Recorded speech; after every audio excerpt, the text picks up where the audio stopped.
Zefiro. Uma casa de amor. Bom dia, os companheiros aqui presentes. Bom dia também aos que nos acompanham de casa. Eu quero só dar uma satisfação que a gente sempre pede às pessoas, ao chegarem, que sentem nessa fileira, essas fileiras daqui, porque facilita o trabalho dos médiuns. Porque senão, na hora do passe, se tiver uma pessoa lá sentadinha, separada, o médium tem que ir lá dar passe. Tá bom, companheira? Sentar para o ladinho de cá, para facilitar o trabalho dos médiuns. Tá?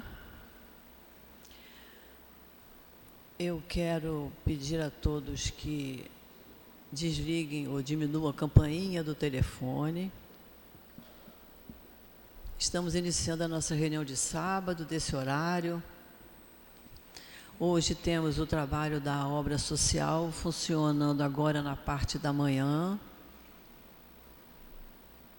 para os quais a gente sempre pede a colaboração de todos. Todos, ao chegarem, tomam um cafezinho, um café da manhã. Antes de sair, todos almoçam. Então, nós pedimos a todos que colaborem o máximo que puderem. O que a gente toma em casa no café da manhã é o que é servido aqui. O que a gente almoça em casa é o que a gente almoça aqui. Então, o que pudermos colaborar, nós ficamos muito, muito gratos. Precisamos de muita coisa, precisamos tanto de mantimentos, também para as cestas básicas, precisamos de material de limpeza. Nossa casa é muito bonita, tudo branquinho, tudo clarinho, mas isso exige muito, muito material de limpeza, seja ele o que for, seja o detergente, seja a vassoura, o pano de chão, o sapólio, água sanitária, o que tiver, o que puder trazer será muito bem recebido, porque precisamos muito, né? A Casa Espírita sobrevive da cooperação de todos nós. Temos também as nossas reunião pública agora de manhã, agora às 10 horas, e teremos outra às 5 da tarde. Mas a obra social funciona só agora, na parte da manhã. Temos, quarta-feira, os trabalhos da cura, do tratamento espiritual, que funciona nas 3 reuniões, tanto das 10, como das 3 da tarde, como às 7 da noite. Para o passe de cura, a gente sempre recomenda que quem estiver aqui no salão, se tiver alguma necessidade, seja ela física, seja ela emocional, espiritual, que se mantenha no mesmo lugar, que depois da reunião um médium da casa irá conversar e ver da necessidade de ser colocado para o passe de cura.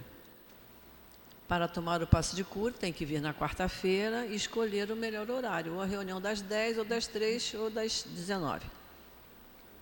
Sempre tem que chegar meia hora antes, é importante. Quem vai tomar o passe de cura às 10 horas tem que chegar às 9h20, 9h30, para a gente ir se harmonizando com a casa e se acalmando, para que o passe de cura faça o efeito que nós precisamos.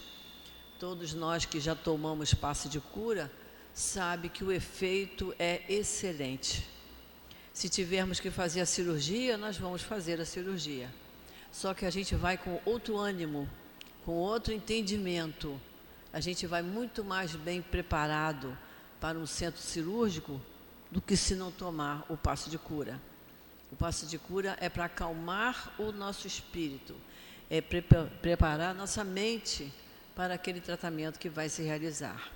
E aí a gente fica sintonizado com os bons espíritos e, com certeza, se tivermos que fazer uma cirurgia, na hora da cirurgia seremos atendidos pelos espíritos que costumamos chamar por eles. Eu tenho o hábito de chamar pelo Dr. Herman. E pela minha idade, vocês imaginam a quantidade de cirurgia que eu já fiz. E sempre que eu vou para o centro cirúrgico, eu chamo e digo, oh, vai comigo que eu estou indo para lá. E ele vai. E ele vai e harmoniza as mãos do médico, do anestesista, de toda a equipe que estiver ali trabalhando, e a gente fica confiante no tratamento que estamos fazendo. Sabemos que o problema físico é o resultado, é uma consequência de um probleminha espiritual. Por isso precisamos tratar de corpo e espírito, não é isso? Hoje nós teremos aqui para o nosso estudo do Livro dos Espíritos o companheiro Mateus, e durante o passe o Léo vai nos falar do Evangelho, que nós vamos ler agora como leitura de abertura. Mas antes eu quero lembrar que dia 21 vai ter um encontro aqui na casa, encontro de Leon Denis. É domingo da semana que vem, de 9 ao meio-dia. Estão todos convidados. O Evangelho é capítulo 23, estranha moral. O item é abandonar seu pai, sua mãe e seus filhos. Esse capítulo é interessante, eu falei isso a semana passada e volto a repetir. Esse capítulo era para a gente estudar, ler, analisar, pensar, que ele se chama estranha moral, porque Kardec pegou tudo que para nós parece estranho, ele colocou nesse capítulo, que é para a gente analisar. Então, quem vier para as aulas de Evangelho vai entender melhor ainda. E nos diz assim o Evangelho de Mateus: aquele que houver deixado por meu nome sua casa, seus irmãos ou suas irmãs, ou seu pai, sua mãe ou sua mulher, ou seus filhos, ou suas terras, receberá o cêntuplo de tudo e terá por herança a vida eterna. E no Evangelho de Lucas ele diz mais ou menos a mesma coisa, somente com outras palavras. Ele diz assim: então disse Pedro, quanto a nós, vês que tudo deixamos e que te seguimos. Jesus lhe respondeu, em verdade vos digo que ninguém deixará pelo reino de Deus a sua casa, ou seu pai, ou sua mãe, ou seus irmãos, sua mulher, seus filhos, que não receba ainda neste mundo muito mais, e no século que vier, a vida eterna. Então, vamos fazer a nossa prece, vamos elevar o nosso pensamento.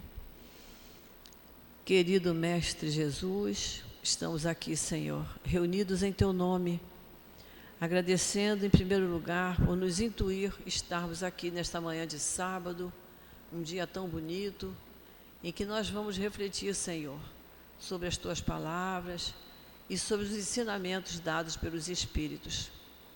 Por isso nós te pedimos, Jesus, que permita que os Espíritos amigos que estão sempre aqui junto de nós, nos apoiando, nos encorajando, nos alertando, que possam mais uma vez vir em nosso socorro.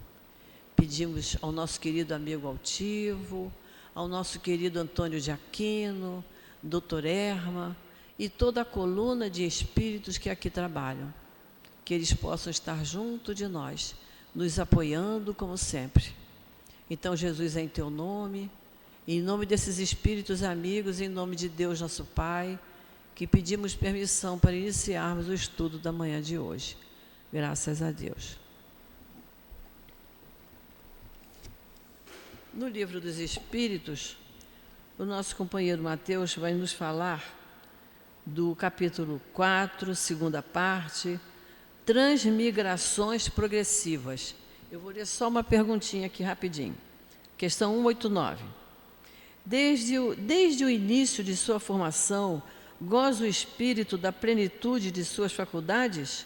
E os espíritos responderam, não, pois que para o espírito, como para o homem, também há infância. Em sua origem, a vida do espírito é apenas instintiva. Ele mal tem consciência de si mesmo e de seus atos. A inteligência só pouco a pouco se desenvolve. Que Jesus abençoe o nosso companheiro. Obrigado.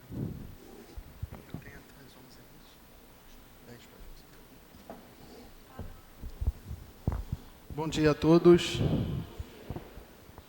Com imensa alegria que eu me encontro aqui hoje, quero deixar um abraço fraterno e individual a cada um de vocês, agradecer à casa a oportunidade de estarmos juntos. E o nosso tema hoje é transmigração progressiva. Eu sei que a palavra pode assustar em primeiro momento, mas a gente vai ver que não tem nada demais aqui, dá para a gente entender com tranquilidade. Vai falar de algo que nós passamos invariavelmente no decorrer de toda a nossa existência espiritual. Como vai falar de algo que a gente passa sempre, vai falar mais alto ao nosso espírito. Então vamos lá. A questão 189, como a nossa irmã já trouxe para a gente a leitura, a gente vai observar como como a providência divina, desde a nossa criação, tem um tratamento de acordo com o desenvolvimento do espírito. Por que eu digo isso? Porque nós poderíamos abordar numa hipótese que Deus, sendo todo-poderoso, ele poderia criar o espírito perfeito. E a gente não precisaria passar pelo estágio de infância espiritual. Se ele quisesse, assim ele poderia fazer, porque é o todo-poderoso. Mas aí eu pergunto, aonde estaria o nosso mérito se assim fosse? Que esforço nós teríamos de alcançar a perfeição se ela nos fosse entregue de presente? Será que saberíamos dar valor a essa conquista espiritual? Provavelmente não, porque normalizaríamos esse estado e isso faria com que a gente entrasse talvez ou num campo de revolta ou num campo de desobediência. Aí vocês vão dizer assim, mas perfeito, não podem ter esses defeitos. Sim, mas será que o sistema seria, já dando a perfeição para a gente, o de não retrocesso? Já que nos foi dado de presente? Então, por que eu estou abordando essas hipóteses e tão somente essas hipóteses? Para a gente compreender que tudo que existe de planejamento em nossa vida foi passado por uma sistemática perfeita que Deus criou para que a gente pudesse alcançar a perfeição e assim viver de fato a felicidade. Tudo é um sistema encadeado com suas fases que nós devemos passar. E quando a gente consegue compreender isto, fica mais fácil a gente passar pelas mazelas da vida, principalmente as mazelas aqui de um mundo de expiações e provas. Porque aí nós percebemos com toda certeza que o que está acontecendo em nossa vida é o necessário e o melhor para que a gente consiga evoluir, para que a gente consiga ser feliz no futuro.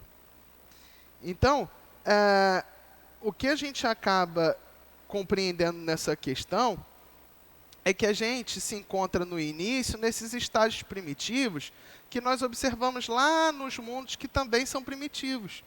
Porque assim como nós evoluímos, os planetas também evoluem. Por que disso? Mais à frente a gente até teria de abordar isso pormenorizado, mas eu já vou entregar logo.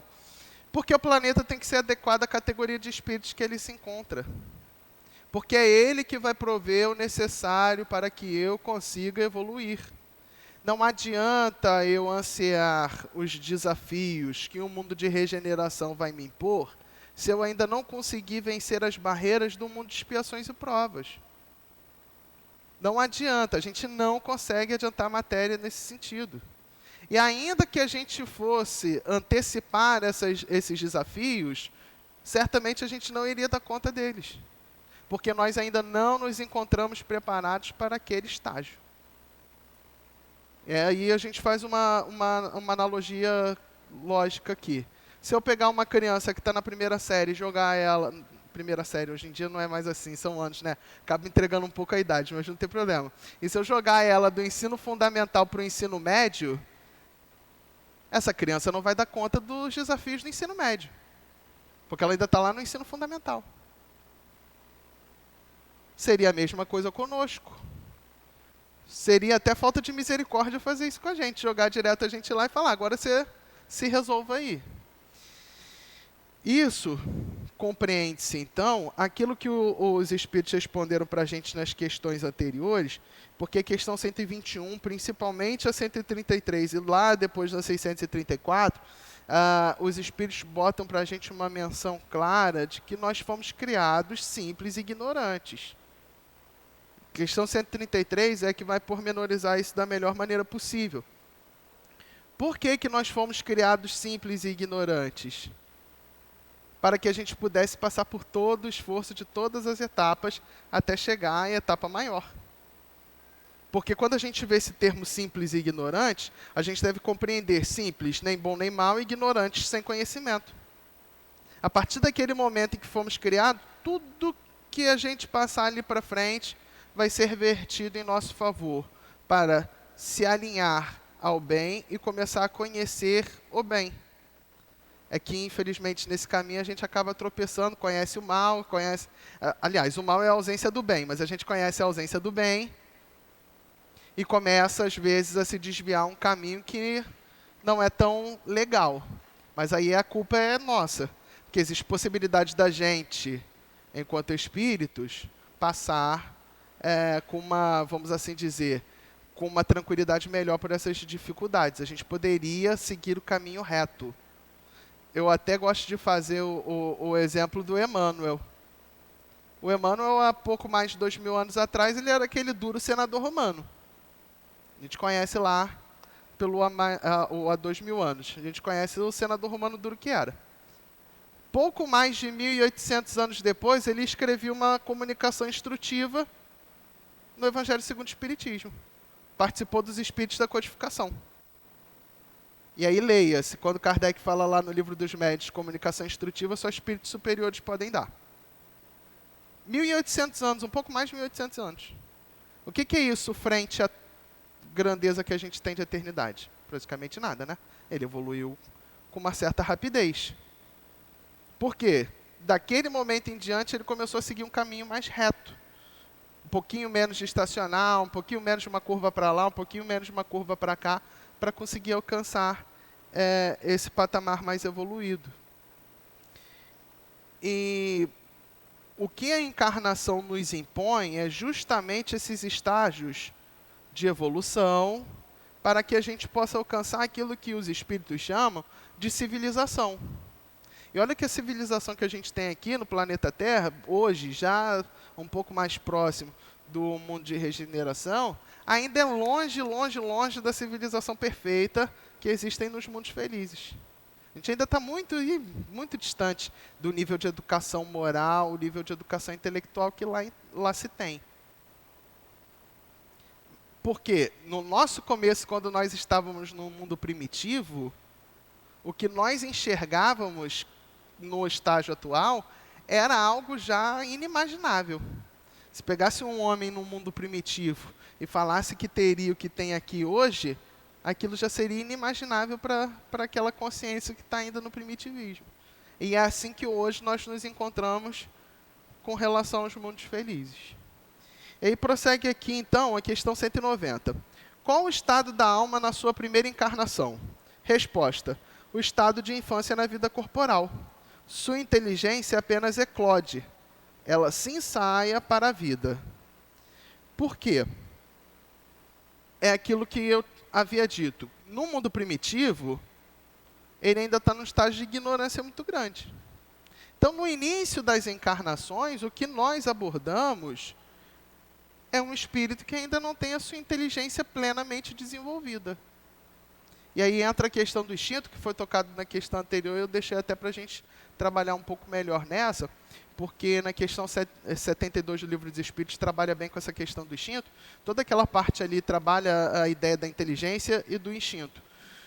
No início, no mundo primitivo, como a inteligência ainda está em desenvolvimento, e aí a gente deve compreender a sistemática que o Livro dos Espíritos trouxe para a gente. Eu sei que vocês já estudaram isso aqui há um tempo atrás, mas já lembrar e viver. Qual é a sistemática que a doutrina espírita trouxe? Inteligência é um gênero, da qual decorrem duas espécies, instinto e raciocínio, que ele, no Livro dos Espíritos, é chamado de inteligência propriamente dita, mas o que está sendo dito ali é sobre o raciocínio. O instinto, ele é uma espécie de inteligência não raciocinada. No início, quando nós nos encontramos ainda com a inteligência ensaiando para alcançar a sua plenitude, nós somos guiados pelo instinto. Por que nós somos guiados pelo instinto? Porque o instinto é um guia para prover as nossas necessidades. Eu até gosto de fazer essa analogia, que seria uma questão cômica. Se no mundo primitivo, cheio de dificuldades, um espírito lá encarnado tem a notícia, o mundo primitivo, você tem de correr para caçar, você tem de correr para se abrigar, é tudo uma dificuldade enorme. Então, quando você encontrava uma fonte de energia, você absorvia ela inteiramente, porque você não sabe quando você vai conseguir caçar de novo e obter mais alimento. Então, eles faziam de tudo para guardar calorias, guardar energias. Aí você pega um homem primitivo, traz aqui hoje e fala assim, não, a gente tem aqui a academia, que é para a gente gastar caloria, porque senão a gente fica obeso de tanto guardar caloria, e a gente não dá conta de gastar tudo. Imagina a loucura que um homem primitivo fala assim, mas ele está gastando toda a energia correndo nesse negócio que nem sai do lugar? Por quê? Ele ainda não desenvolveu essa inteligência para facilitar na sua própria vida, que é o que a gente hoje em dia fez. E essa então ele usa o quê? A inteligência não raciocinada para que a lei de conservação seja aplicada. Porque, do contrário, se ele não tivesse o guia do instinto, ele provavelmente iria perecer e não ia conseguir fazer com que o corpo dele, físico, o mantivesse ali naquela experiência necessária para ele evoluir. A gente deve se lembrar lá da questão 132, que fala qual é o objetivo da encarnação. O objetivo da encarnação é progresso. Nós encarnamos várias vezes, sequenciados, para que a gente possa progredir. Porque no mundo adequado, seja o primitivo, seja o de expiações e provas, o de regeneração, são todos mundos que nos desafiam a evoluir. Nós passamos por situações adequadas ao nosso processo evolutivo. Então a gente tem a necessidade disso como um remédio para que a gente possa curar as nossas debilidades, as nossas ignorâncias. Para isso eu preciso conservar meu corpo. Se eu não tivesse o instinto, eu não conseguiria alcançar essa possibilidade de passar por todos os desafios que eram necessários em uma encarnação. E até hoje nós temos os instintos aí nos guiando em alguns determinados pontos. Por exemplo, se eu colocar a mão em um local que dá choque elétrico ou no fogo, o meu instinto vai ser qual? Eu rapidamente tirar a mão, porque a conservação é assim. É um instinto natural que a gente ainda carrega conosco. Quando a gente chegar num patamar mais evoluído, o instinto tende a reduzir-se a zero, porque o raciocínio tomará conta desse guia. E nós seremos guiados totalmente pelo raciocínio. Eu sei que é difícil, no momento de raiva, quando a gente está irado, a gente pensar em raciocinar. Aquele momento ali é só instinto, né? Mas vai chegar um momento que a gente dominará tanto as nossas emoções, por intermédio do nosso raciocínio, que de fato não vai ter esse instinto que a gente tem em animal de, sei lá, estourar num momento de dificuldade. A gente vai conseguir chegar nesse patamar. E aí prossegue aqui a questão 191. As almas de nossos selvagens são almas no estado de infância? Resposta: infância relativa, mas são almas já desenvolvidas. Elas possuem paixões. Aqui entra numa situação que a gente já tem que começar a distinguir. Por quê? A gente poderia encontrar como um conceito de alma também. Eu sei que a gente vai dar uma esticada agora nesse conceito, porque tem uma brutal diferença. Mas o estágio de infância mesmo, no que tange a alma, seria mais as outras etapas no reino animal. Enquanto aqui, quando a gente alcança o patamar de espírito, propriamente dito, nós estamos sim numa infância espiritual, mas no que tange a conceito de alma, de ter algo animando um corpo, a gente deve se lembrar que na sistemática que o Doutrina Espírita trouxe para a gente, a alma é quando há ou o princípio espiritual ou o espírito animando um corpo físico. É porque o animal ele não tem um espírito propriamente dito, ainda é um princípio espiritual em pleno desenvolvimento a virar um espírito, que é o que anima o corpo físico humano. Então, ele bota de infância relativa já justamente para chamar a atenção da gente a essa diferença. Porque o que nos diferencia das outras espécies de animais é justamente a capacidade de raciocínio e de sentimento. E aí por isso que ele bota a questão das paixões. Eu sei que eu vou ter que fazer um salto aqui lá para as partes mais finais do Livro dos Espíritos, mas vai ser necessário. No Livro dos Espíritos nós temos claramente os conceitos de paixões. E paixão não é essa ideia que a gente tem quando a gente encontra um ser amado e desenvolve aquele sentimento em ebulição. Não. Paixão é uma vontade decuplicada. Decuplicada é multiplicado por 10. Vou ter que fazer um salto aí, porque às vezes as paixões coloca a gente lá na parte das penas e gozos futuros, no Livro dos Espíritos, a parte 4, às vezes as paixões colocam a gente em situações um pouco delicadas. Essa é a verdade. A gente observa que existem consequências que não são tão positivas quando a gente dirige mal essa vontade decuplicada da paixão.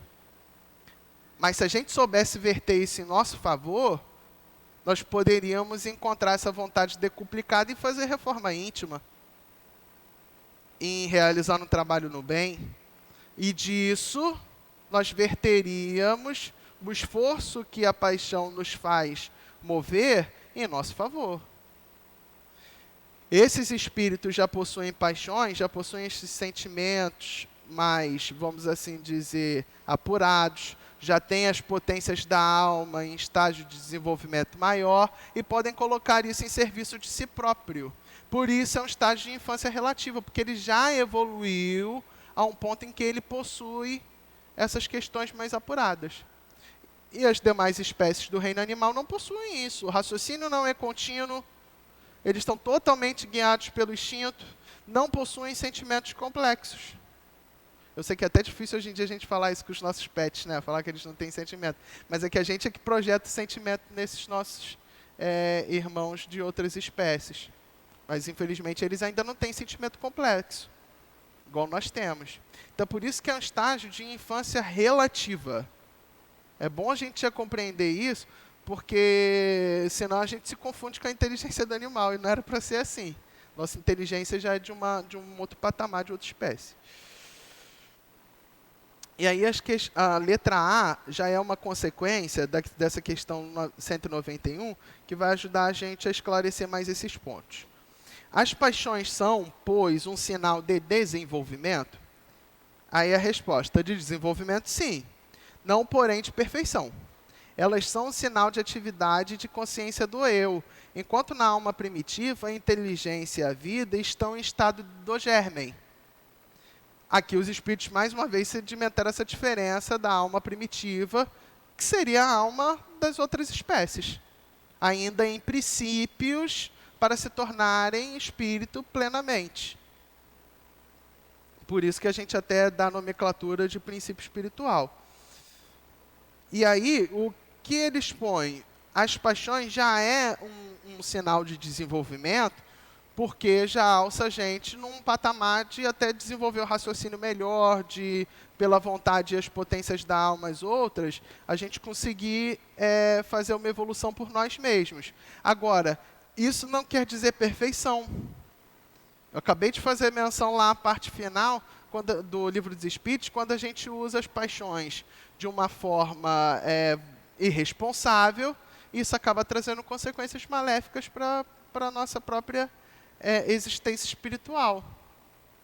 Nós devemos compreender que o sofrimento que nós passamos são consequências da nossa imperfeição. Toda vez que a gente trabalha em favor de reduzir a nossa imperfeição, a gente reduz o nosso estágio de sofrimento. Todas as vezes que a gente deixa correr frouxo as nossas imperfeições, infelizmente nós teremos de passar por uma reprimenda para que a gente entenda a necessidade de reduzir essas imperfeições. Agora, eu já acho isso uma misericórdia enorme. Porque a ideia que se tem, e é legal até falar isso também, a doutrina espírita não é kármica.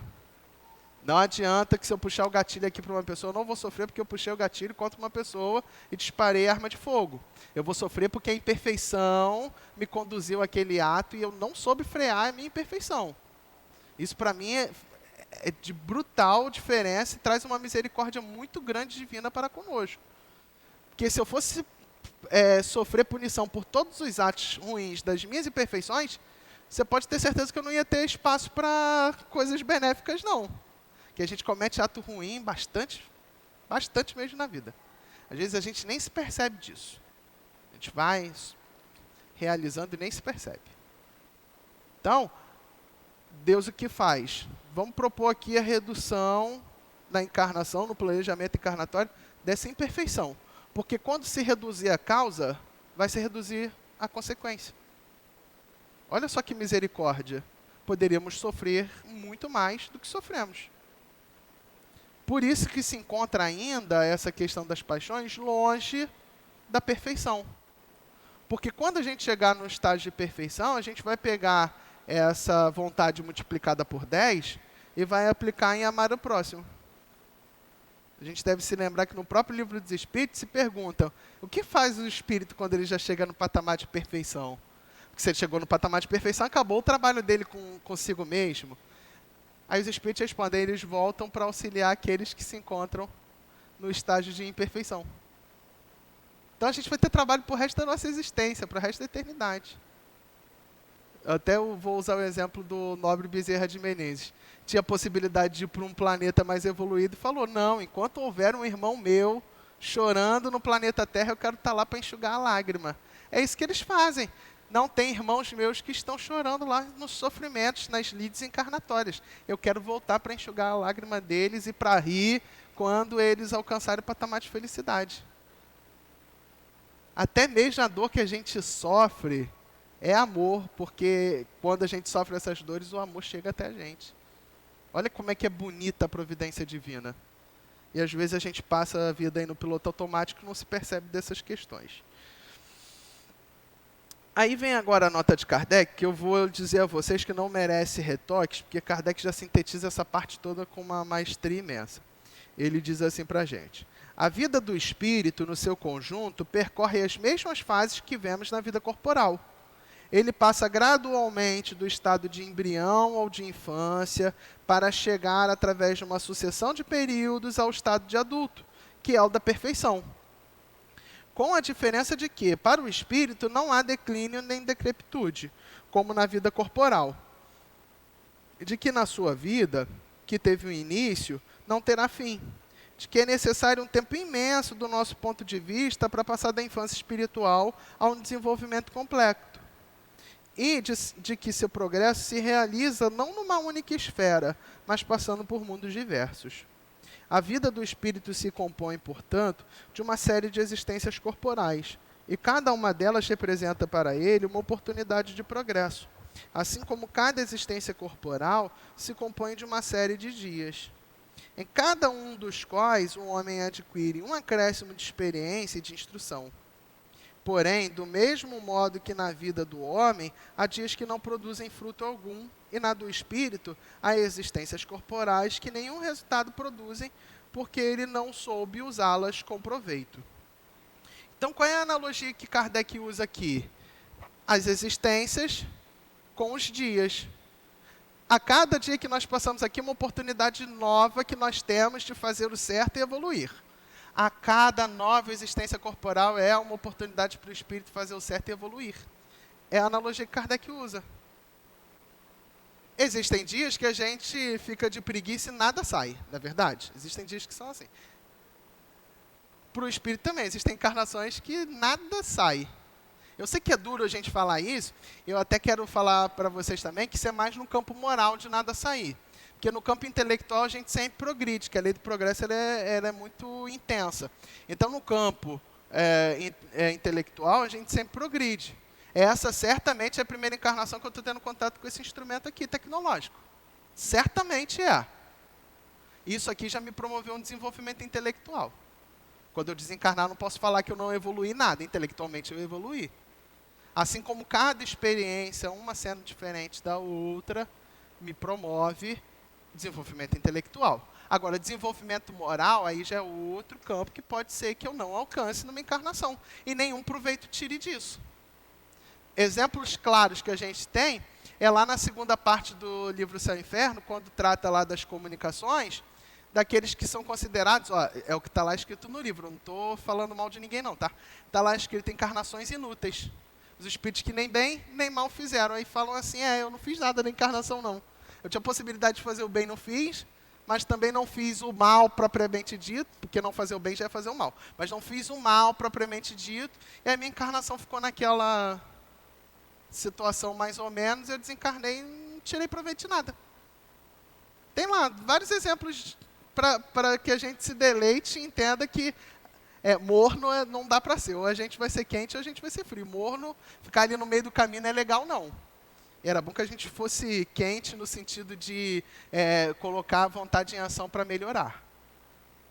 Agora, tem uma outra questão aqui na nota de Kardec que eu vou chamar a atenção, que é a seguinte. Eu acho até difícil, pelo pouco tempo que tenho, conseguir traduzir essa questão, mas eu vou tentar assim fazer. Existe um conceito bíblico muito forte no Novo Testamento sobre a herança de Deus. E isso é algo que, por vezes, a gente trata de uma forma desavisada quando vai estudar o texto bíblico. A nossa irmã até estava falando do Estranha Moral, que realmente é um capítulo maravilhoso, é o meu preferido do Evangelho, e Kardec traz para a gente uma chave enorme para a compreensão dos textos bíblicos, quando ele diz, olha, a gente tem que tomar cuidado para não tomar o pé da letra, porque tomar o pé da letra texto bíblico faz com que a gente caia em equívoco. E esse conceito de herança de Deus traz para a gente uma ideia, porque a gente só conhece a herança material, a gente acha o quê? Se eu fizer o bem, Deus vai me dar riquezas, que é a herança dele. Só que o apóstolo Paulo foi lá e explicou isso para a gente, na carta aos Romanos. Porque quando Kardec fala aqui que a gente passa por todos os estágios e chega ao estado de adulto, que é o da perfeição, ele ajuda a gente a entender aquilo que Paulo fala lá na carta aos Romanos, quando ele diz que a herança de Deus está prometida aos de maior idade. Alcançar a maioridade é alcançar a fase adulta.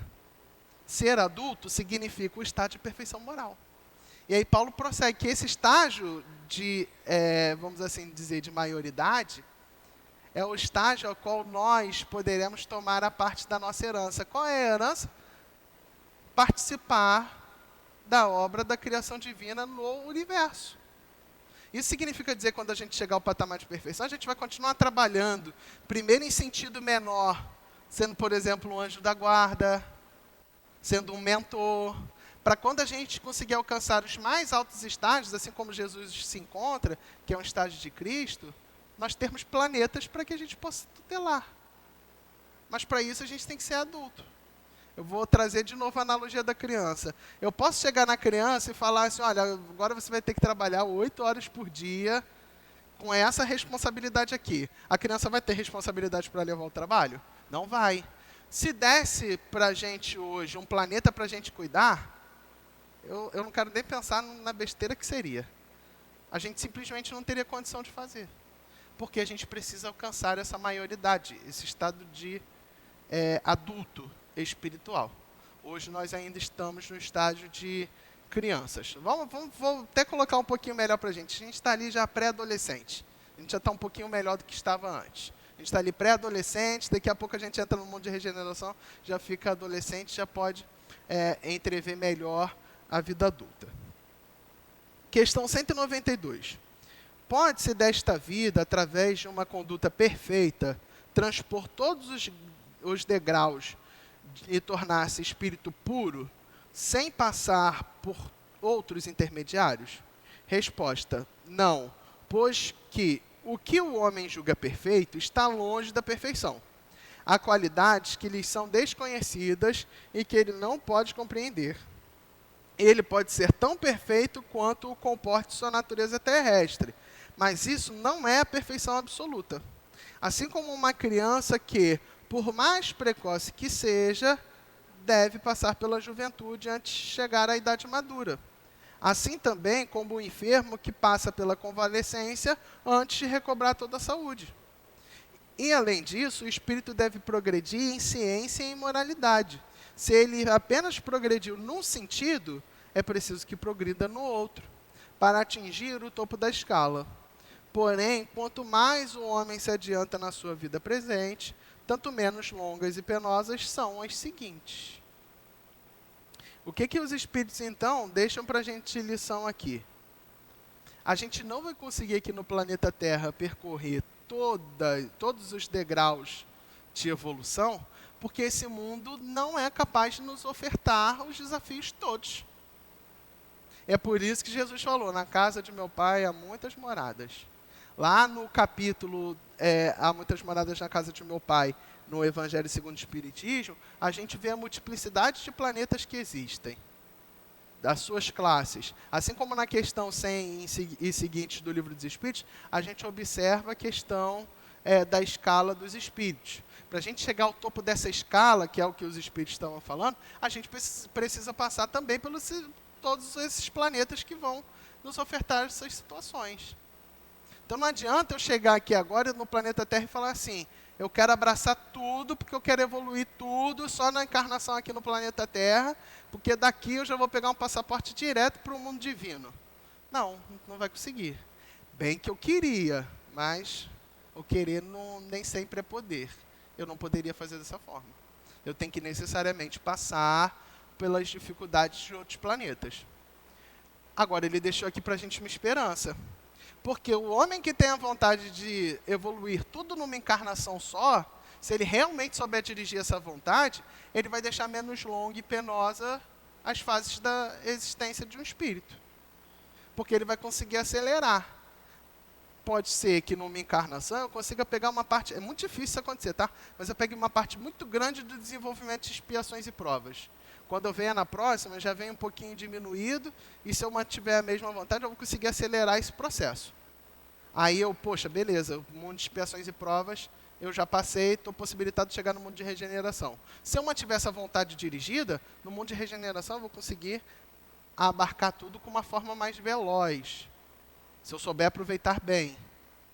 E aí, com essa velocidade, a gente consegue, eu dei o exemplo do Emmanuel, a gente consegue rapidamente chegar a um patamar de espírito já superior.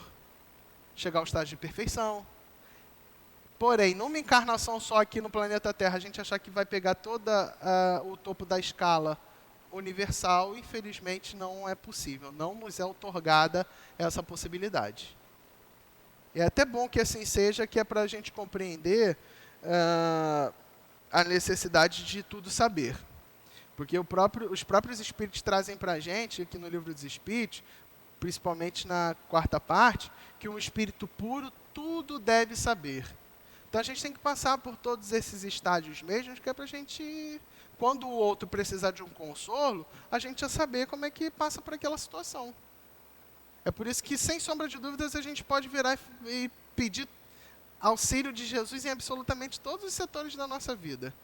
Que às vezes se cria um certo puritanismo que não deveria ter, porque Jesus passou por estágios semelhantes aos nossos, nos mundos, quando ele ainda estava em desenvolvimento espiritual, a chegar a esse estágio de espírito puro do mais alto grau. Então ele sabe, e é por isso que ele serve de guia e modelo, ele sabe o caminho que tem que se percorrer para chegar até aquele ponto. E as pedras que existem nesse caminho, ele também teve a possibilidade de tropeçar.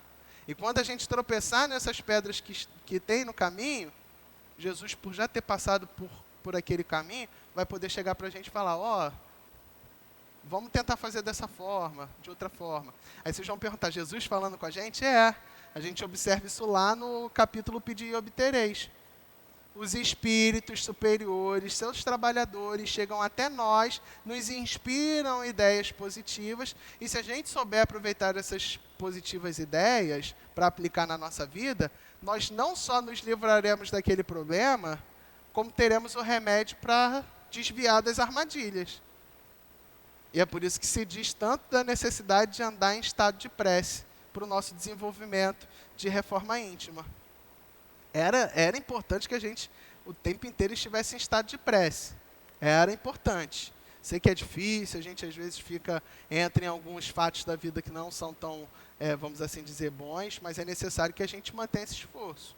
Lembrando que estado de prece, gente, não é ficar o dia inteiro orando, não. Fazendo Pai Nosso, Ave Maria, não é isso não. Estado de prece é você se manter conectado com a espiritualidade superior. Eu uso a prece para me comunicar a eles. Lembra lá na lei de adoração? Qual o caminho mais rápido para se chegar a Deus, para se elevar a Ele? Prece, que é um ato de comunicação direta com Deus. Então, pela prece, eu elevo meus pensamentos até lá e mantenho essa vibração elevada no meu dia, desde que eu mantenha uma ética, uma moral, uma boa vontade para com todos, buscar amar a todos. Aí eu me mantenho conectado. Se eu fizer um ato ruim, eu já interrompi aquele sinal ali, eu vou precisar de me reequilibrar.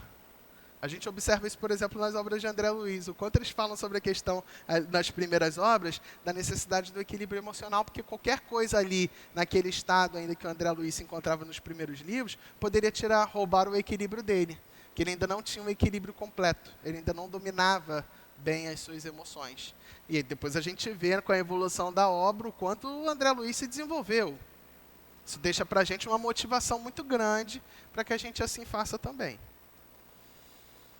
Aí a questão A. O homem pode pelo menos garantir desde esta vida uma existência futura menos cheia de amarguras? Resposta. Sim, sem dúvida. Ele pode abreviar a extensão e as dificuldades do caminho. Apenas o descuidado permanece sempre no mesmo ponto. E, gente, nessa própria encarnação, eu posso já reduzir as amarguras dessa minha vida. Desde que eu comece a trabalhar no bem e demonstre um desenvolvimento, uma maturidade.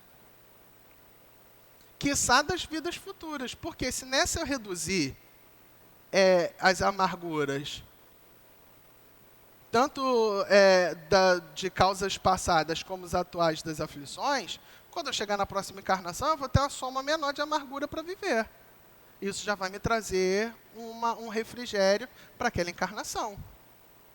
E aí o que ele fala, só o descuidado permanece no mesmo ponto. E infelizmente eu sou um pouquinho descuidado ainda. Mas eu estou trabalhando para que cada vez menos eu seja descuidado. Cabe a gente fazer da mesma forma.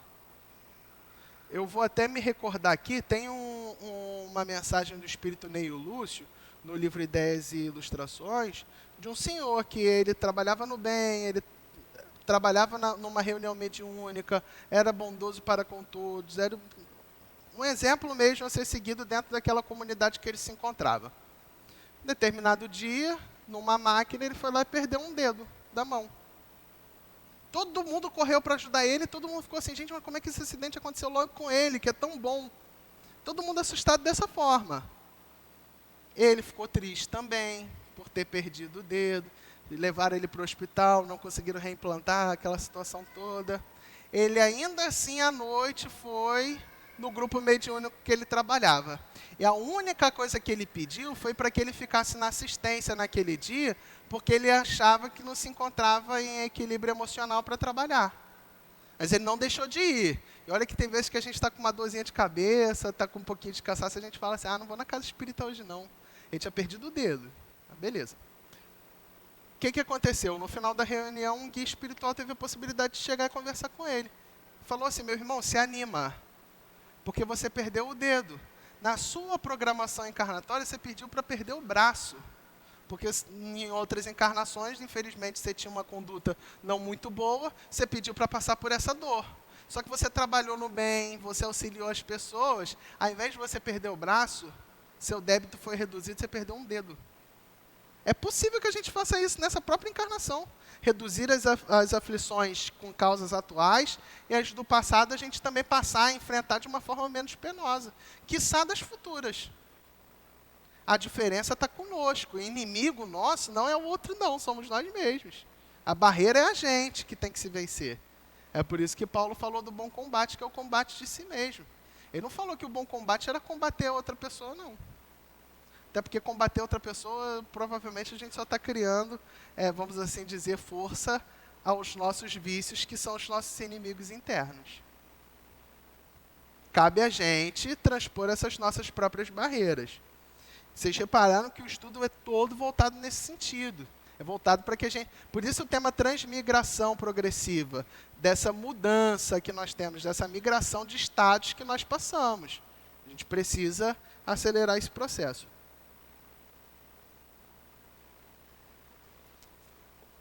Aí, gente, essas questões agora, até chegar na 195, eu vou tentar passar com um pouco mais de velocidade, porque me faltam 10 minutinhos, e eu creio que a gente vai conseguir alcançar tudo. Questão 193. Pode um homem, nas suas novas existências, descer mais baixo do que estava? Resposta. Quanto à posição social, sim. Como espírito, não. Por que não? Porque a lei do progresso estabelece para a gente que nós não iremos retroceder. A lei do progresso é talvez a mais ativa que nós encontramos aí. Aqui entre as leis naturais. Por quê? Não adianta, você sempre vai progredir do ponto de vista intelectual e você não vai retroceder do ponto moral. Porque aquele que concretiza uma evolução moral é uma conquista dele, ninguém mais tira. Agora, do ponto de vista social, pode. Pode ser que numa encarnação passada eu tenha vindo um rei, trabalhei com poder de uma forma descuidada, e na outra encarnação eu vim como uma pessoa em situação de rua. Pode acontecer de eu vir numa encarnação muito rico, que é o mais alto da posição social, e numa outra encarnação eu vir muito pobre, me encontrar lá embaixo na posição social. Eu estou deixando claro que a posição social, tá? Que nós que temos ciência da posição espiritual, devemos tratar com respeito todos, porque nós não sabemos a posição social daquele que se encontra ali. Ainda tem mais. A gente não sabe se aquele amigo que está pedindo um alimento que se encontra em situação de rua foi um irmão ou um espírito querido nosso em uma encarnação passada. E aí, quando a gente desencarnar, que a gente souber que o arrependimento bater, aí vai ser tarde. Então, do ponto de vista social, o homem vai encarnar em diversos estágios porque ele deve aprender tudo que a vida possa oferecer a ele do ponto de vista de crescimento intelectual e moral. Agora, na posição espiritual, retroagir não vai. Isso, para mim, é uma outra misericórdia imensa, porque vocês já imaginaram, se fosse igual aquelas provas de concurso, que você erra uma, anula uma outra que você acertou? Já pensou se a vida fosse assim? Eu estou lá acertando. Aí eu fui lá e fiz um monte de erro. Aquilo anulasse os acertos que eu promovi no passado? Se a lei do progresso não estabelecesse esse corte de que eu não retroajo, a gente ia se encontrar no mundo primitivo até hoje, que a gente erra, aí ia anular o nosso progresso. Então, acho isso de uma misericórdia que Deus teve com a gente imensa. 194. A alma de um homem de bem pode, numa nova encarnação, animar o corpo de um celerado? Resposta: não, visto que não pode degenerar. É a mesma ideia que a questão anterior. Por que não pode? O celerado é o criminoso, é o que comete crimes. Por que não pode? Porque se ele alcançou o estágio de um homem de bem numa encarnação, na outra encarnação ele não vai cometer crimes, porque aquilo ali é uma conquista espiritual que ele tem. Ele já alcançou aquela conquista. Nem que seja pelo próprio desenvolvimento do raciocínio dele, ele não vai fazer o mal ao próximo. Então, pela lei do progresso, estabelecer essa possibilidade dele não degenerar, dele não retroceder, é óbvio que ele não vai animar o corpo de um celerado. A gente deve se recordar o seguinte: quando a gente desencarna em um ponto, a próxima encarnação a gente vai começar daquele mesmo ponto que a gente deixou na encarnação passada. Ou talvez um pouco mais adiantado, se no estágio de erraticidade, no período entre uma encarnação e outra, a gente já tem avançado um pouquinho mais. Aí a gente vai parar daquele ponto onde a gente já avançou um pouquinho mais, para desenvolver mais ainda na próxima encarnação. Letra A. A alma de um homem perverso pode se tornar a de um homem de bem? Kardec inverteu a pergunta. Ele antes falou se de um homem de bem poderia se tornar um perverso. Agora ele fala, e de um perverso para um homem de bem? Resposta: sim. Se ele se arrependeu, então isto é uma recompensa. E aqui, inevitavelmente, eu vou ter até que dar uma paradinha maior, porque é justamente esse o sistema que a doutrina espírita vai revelar para a gente, que é o sistema da justiça divina.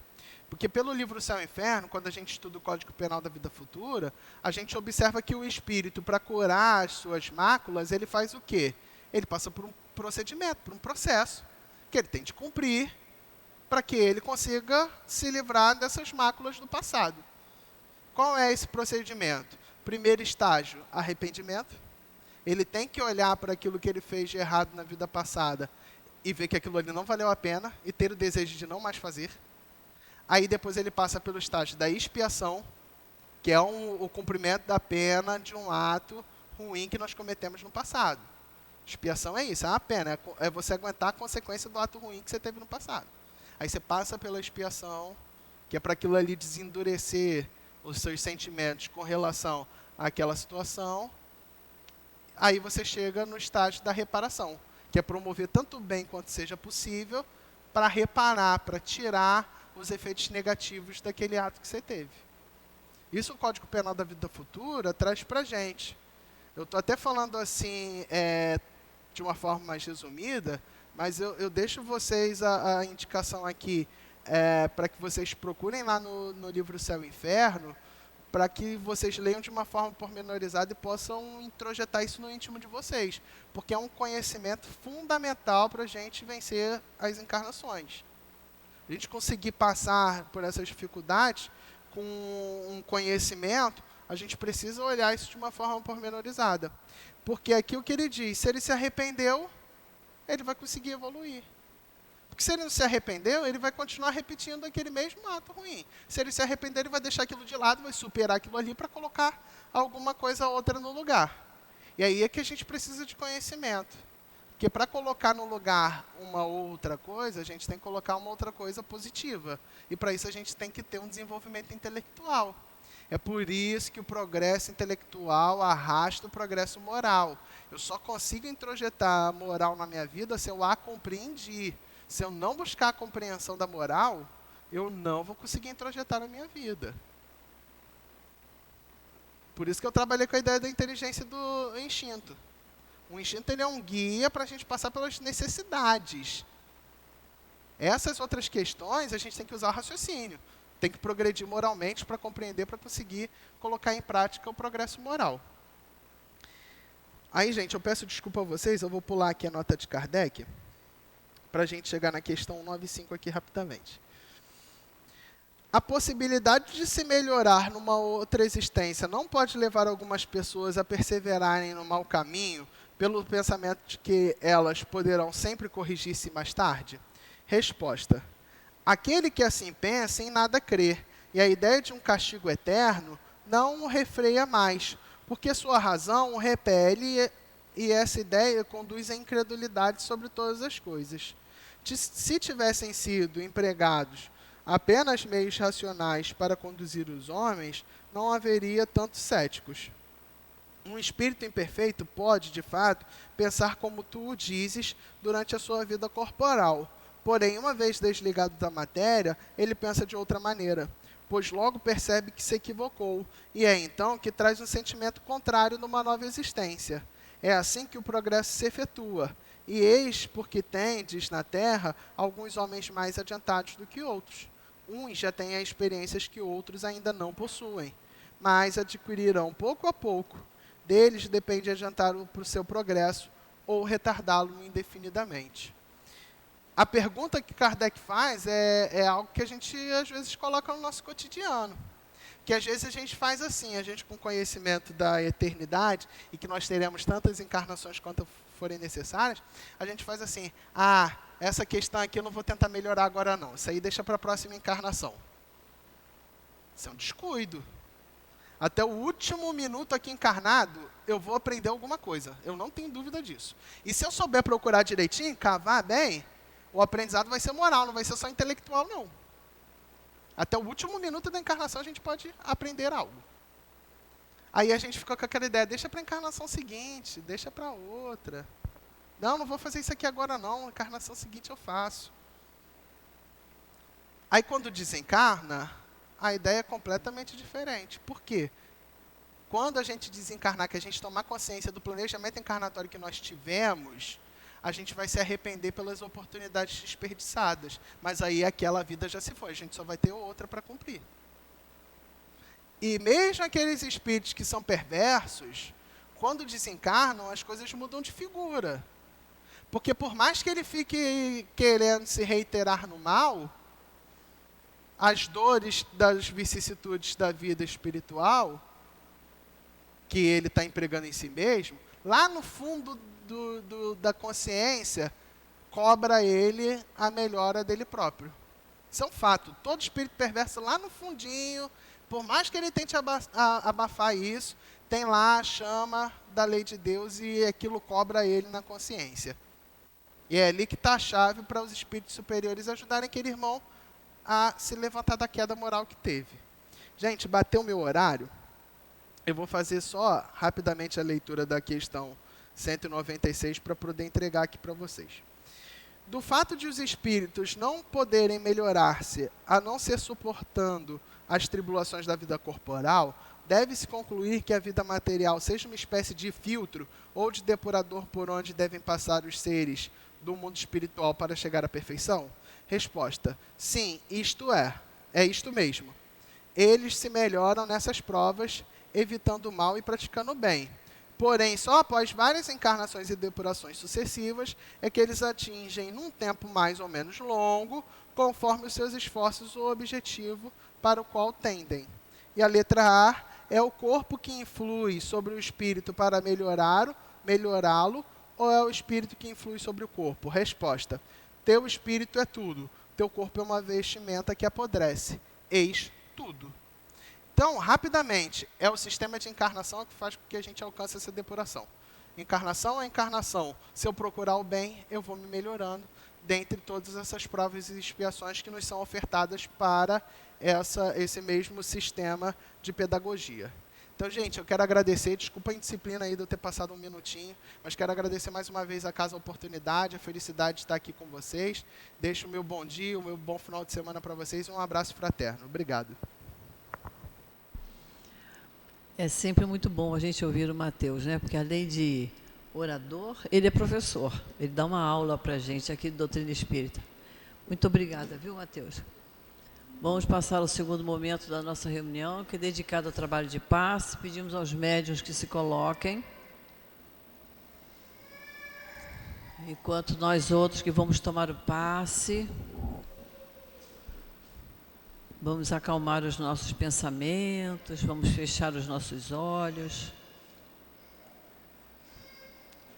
Vamos lembrar da doce e meiga imagem do Cristo.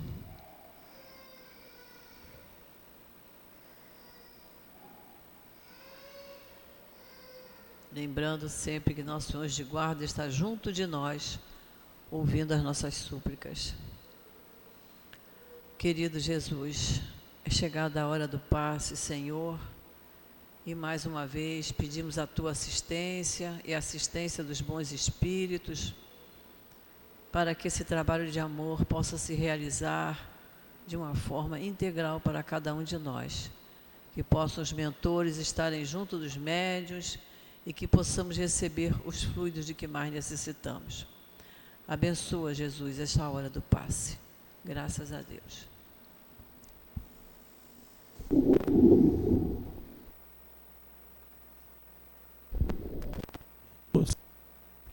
E serena paz do Senhor Jesus esteja com todos nós nesta manhã, no momento do passe. O comentário hoje do Evangelho, do capítulo 23, Estranha Moral, é o item 4 ao item 6. Abandonar seu pai, sua mãe e seus filhos. É uma passagem aonde aonde Lucas nos chama a atenção, junto com Mateus, sobre os verdadeiros laços de família. Temos que, na vida, aprender a enxergar sobre o prisma da reencarnação. Se nós somos espíritos imortais, a qual vivemos temporariamente em um corpo físico, quantos pais, quantas mães, quantos irmãos nós já tivemos, única e exclusivamente ligados pelos laços consanguíneos da matéria. Esses laços são laços aonde não são firmados com o amor e com a efetividade de um propósito, se tornam laços muito frágeis em decorrência da nossa eternidade. Laços esse que muitas das vezes não temos afinidades, não temos propósitos, não temos carinho e, acima de tudo, não temos amor com aqueles que nos são ligados aos laços sanguíneos. Jesus, nesta passagem, não vem nos dizer para que nós não devemos desenvolver ou ajudar esses nossos companheiros. Muito pelo contrário. Se nascemos através deles ou se convivemos junto com esses espíritos, nós temos o dever e a responsabilidade de ajudá-los. Mas muitas das vezes também compreendemos que esses espíritos não têm afinidade alguma com o nosso propósito de vida.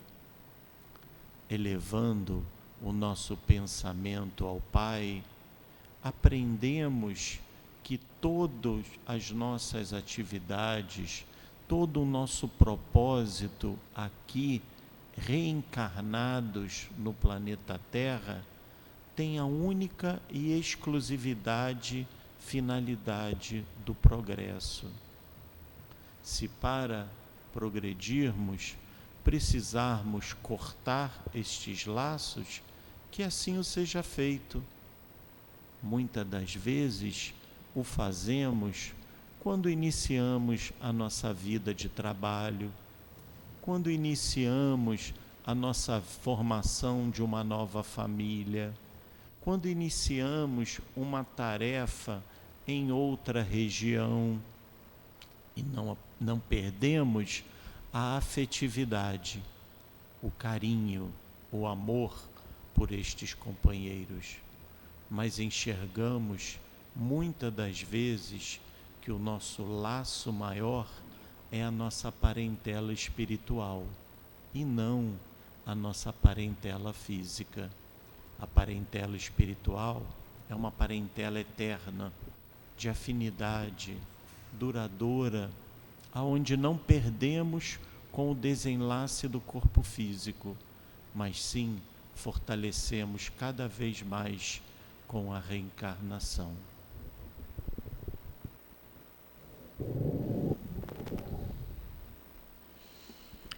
Senhor Jesus, estamos muito agradecidos, Senhor, por tudo que recebemos nesta manhã, pelo estudo que recebemos da doutrina espírita, que tanto nos esclarece, que tanto nos equilibra e que tanto nos encoraja para enfrentarmos as nossas dificuldades do dia a dia.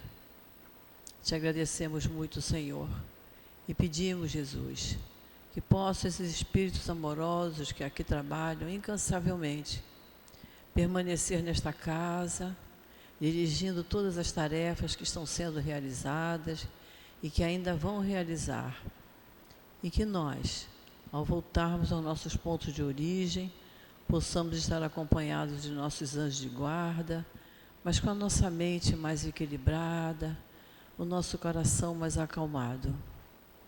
Então, Senhor, muito gratos por tudo que recebemos, nós te pedimos a Tua permissão, a permissão desses espíritos amigos e a permissão de Deus, nosso Pai, para encerrarmos a nossa manhã de estudos e passes no nosso SEAP, a nossa casa de amor. Graças a Deus.